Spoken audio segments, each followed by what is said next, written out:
Hello everyone, New Life here, and welcome to Daud's Theory Part 3. I think this is the last one, but don't quote me on that. So, why did Daud get captured? More rather, how did he get captured? And this is not the theory that he wanted to get captured and or allowed himself to get captured, just to clarify. Okay, anyhow, I started pondering the subject after I started wondering about a simple question. Is Daud still marked? I mean, Daud could literally freeze time and blink behind the assailant in any given moment in time. So sneaking up on him, or any of the outsiders marked for that matter, is extremely difficult to begin with. So how is it that Daud managed to get tied to a chair, locked in a room, and hidden in a place that no marked one would allow themselves to get trapped in? Well, I have a few theories on how he got captured and why.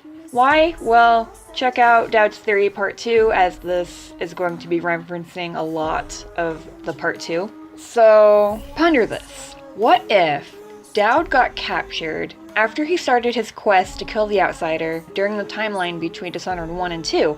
But what if, depending on where he was at the time, it wasn't a group of thugs that captured him at first, but was instead members from the ABBEY of the Everyman? What if he was captured by the Overseers? Because the one thing they have that can cripple a marked one of the outsider is indeed the freaking music box.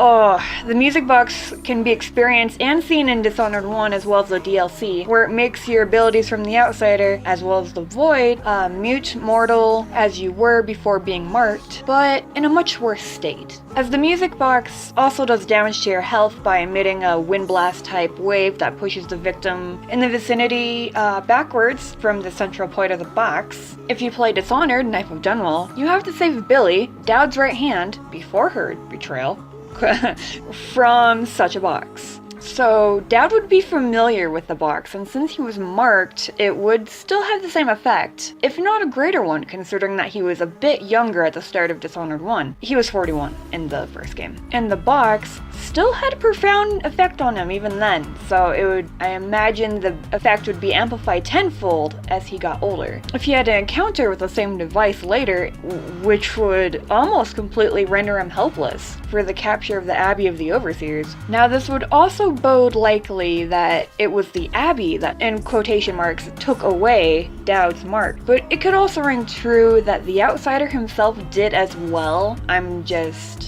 playing with the idea here. But since he was not in an ABBEY of the Overseers aesthetic location and was more on a boat full of thugs, this could bear true that Daud somehow escaped the ABBEY, whether markless after the encounter or markless later from the outsider, and that it was then he got recaptured for the events of Death of the Outsider, which is why he couldn't escape that time. Or perhaps they didn't completely unmark Daud. Perhaps it was more likely they cut him off from the void, snapped the tether, the connection between the two. Whether it was the Overseers that managed this, or even the outsider himself. Now this I do believe more than him just straight up taking it away. It would make sense that the mark might end up festering, in a sense. Which might be the reason that Daud is not faring well, is something that you can overhear Delilah say, is like, he's alive in the world, he's just not doing well. Perhaps it is even this reason that we may see the mark actually having an effect of killing its host. And this may be how the outsider indirectly, quotes in the air, kills Daud as well, because if he was never marked in the first place, logic would suggest that he wouldn't have died as early as he would have. And this could also be what Billy has to get revenge on the outsider for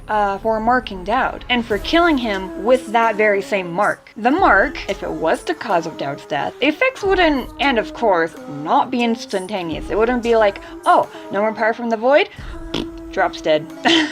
And I imagine it would be slow and painful. This also might be the reason that why Daud wears such thick gloves in the trailer. What if the mark had begun decaying, spreading similar to that as a virus wood through his hand, and I'm thinking like zombie-esque here. And killing the outsider is the plan that he started and desires to see through until the end, even if he dies in the process. Like, he is freaking dedicated. And so Billy takes the lead, following through the plan in honor of Daud, now blaming the outsider for the death of her mentor as well. I do still think that Daud's gonna die, so that being my personal canon. Anyhow, this is just a theory and should be taken with a grain of salt, and I could 100% be wrong on all accounts. This is made just for fun, and don't take anything I say as facts. Whew.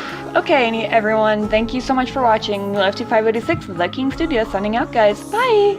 Oh, and P.S. I discovered this really cool thing, but when Daud disappears after killing the Empress, he's actually being pulled into the void at that exact moment, so we actually get to see, as Corvo, Daud getting pulled into the void, and in essence, Corvo bears witness to the outsider in a very indirect way. Just something really cool I noticed when editing my GMVs. Okay guys, bye!